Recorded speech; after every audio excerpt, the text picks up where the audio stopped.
1 month before my wedding to my boyfriend, he announced he wanted to have a child with his first love. I refused, but he brought it up every single day. 2 weeks before the ceremony, I received a prenatal checkup report. That's when I discovered his so-called first love was already nearly a month pregnant. It turned out he'd never intended to seek my consent at all. In that moment, years of affection evaporated like smoke. So, I canceled the wedding, destroyed every trace of our memories, and on what should have been our wedding day, I walked into a closed-off research lab. From then on, he meant nothing to me. I've explained this to you 1,000 times. Beverly has cancer and only a year left. Her biggest wish is to leave her family with a child. She saved my life once, and now I have to help her fulfill this wish. I'd heard this script from Dominic Pearson countless times over the past 2 weeks. When he first proposed the idea, I'd shut it down immediately, but he wouldn't drop it, nagging me daily. His tone had shifted too, from tentative pleading to righteous anger. As if I were the villain for refusing. Since when did repaying a life debt require fathering a child? Consistent arguments had drained me. I no longer had the energy to reason with him. Instead, I stared at the man I'd loved for 5 years and asked, voice trembling, Dominic, our wedding is in 2 weeks. Now you want to have a baby with another woman? What am I to you? For the first time, Dominic seemed to notice the storm cloud of despair hanging over me. His tone softened slightly. Jane, I know this is hard, but I'm the only one who can help Beverly. I can't let her die with this regret. It's just IVF. Nothing will happen between us. If you love me, you'll understand.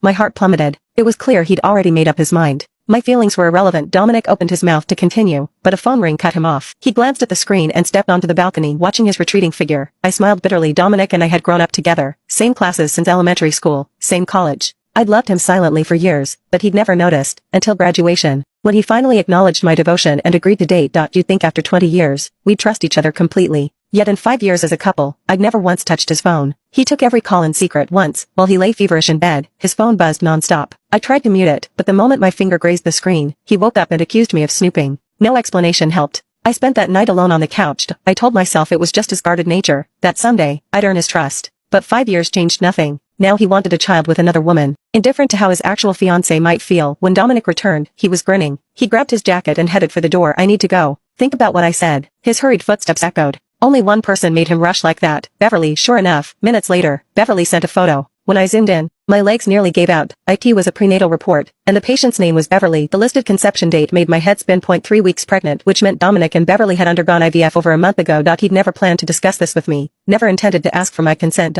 So why had he hounded me about it daily? To absolve his guilt? What did I even mean to him? My legs buckled, and I sank to the floor. I felt my heart clenched, strangling every breath. And no wonder Dominic had rushed out earlier, grinning like a fool after that call. He'd known. They did a good job. Beverly was pregnant. He was probably at the hospital with her now, clinking champagne glasses over their twisted miracle. I pressed my palms against my eyelids, but the image of that report burned brighter. How could the man I'd loved for decades become another woman's child's father?